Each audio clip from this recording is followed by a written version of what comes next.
Margaret एक 82 साला खातून है जिसके चांदी जैसे बाल हमेशा एक जोड़े में बंधे होते हैं, नर्म नीली आंखें और एक हल्का सा झुका हुआ कद है। वो एक पुरस्कून घर है में तन्हा रहती हैं, जहां पुराने फोटो फ्रेम्स और किताबें उनका वाहिद सहारा हैं। वो हमेशा एक गर्म कार्डिगन, लंबा स्कर्ट और नर्म चप्पलें पहनती हैं। वो अपने मरहूम शोहर के गम में डूबी हुई हैं और शदीद उदासी का शिकार हैं।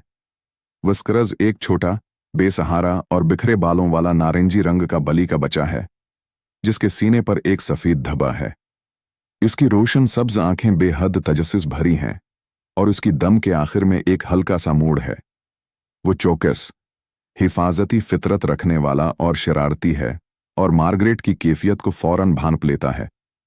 मिसेस थॉम्पसन एक खुश अखलाक 60 साला खातून है, जिनके घंघरियाले सरमई बाल और गोल चश्मा है।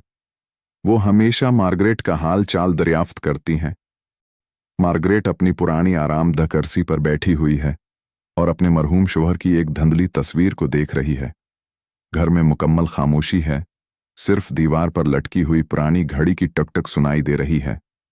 बाहर तेज हवा चल रही है और बारिश के पहले कतरे खिड़की के शीशे पर गिरने लगे हैं।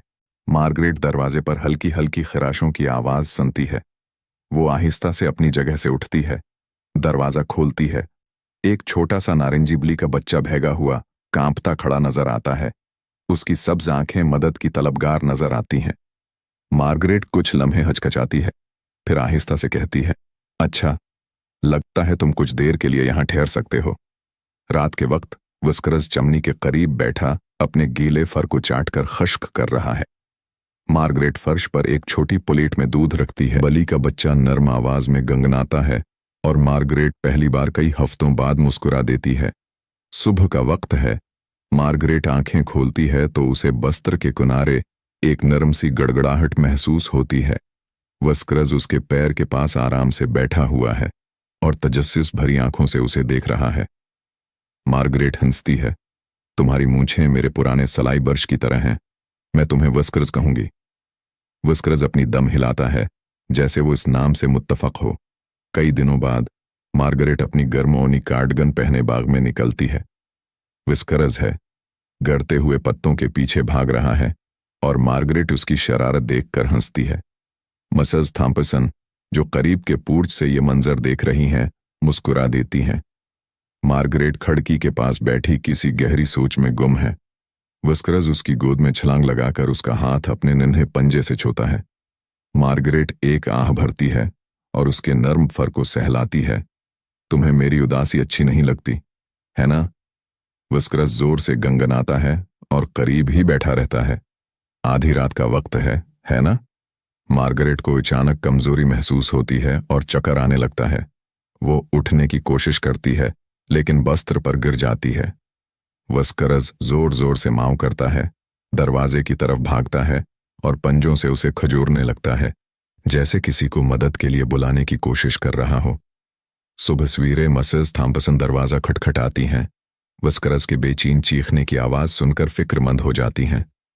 दरवाजा खुलता है और वो देखती हैं कि मार्गरेट बस्तर पर कमजोर पड़ी है। मिसेस थॉम्पसन फौरन मदद के लिए कॉल करती हैं, जबकि वस्करस बस्तर पर चढ़कर मार्गरेट के पास बैठ जाता है और उसे छोड़ने से इनकार कर देता है। कुछ दिन बाद मार्गरेट दोबारा सेहतमंद हो जाती है और अपनी कुर्सी पर बैठी वस्करस को गोद में लिए हुए नरमी से सहला रही होती है। मिसेस थॉम्पसन ताज़ा फूल लेकर आती हैं। मार्गरेट मुस्कुराकर कहती है, लगता है उस है, छोटे ने मेरी जान बचाई है। वस्करस अपनी कमर सीधी करता है और फख्र से गंगनाता है। बाग में रोशनी बिखरी हुई है। हवा में हल्की सी खुशबू है। मार्गरेट अपनी फूलों की क्यारियों को संवार रही है, जबकि वस्करस घास में लौट पूट हो रहा है। वो इसकी तरफ मोहब्बत भरी नजर से देखती है। तुमने मुझे जीने की एक वजह दी, है ना? वस्करस इसके हाथ से नरमी से अपना सिर रगड़ता है, जैसे कह रहा हो यह हमेशा। मार्गरेट के चेहरे पर एक तमानियत भरी मुस्कुराहट आ जाती है। एक लंबे अरसे बाद वो दिल से सुकून महसूस करती हैं। अगर आपको ये वीडियोस पसंद आएं तो बराह करम लाइक करें और मज़ीद वीडियोस के लिए सब्सक्राइब करें। बहुत शुक्रिया।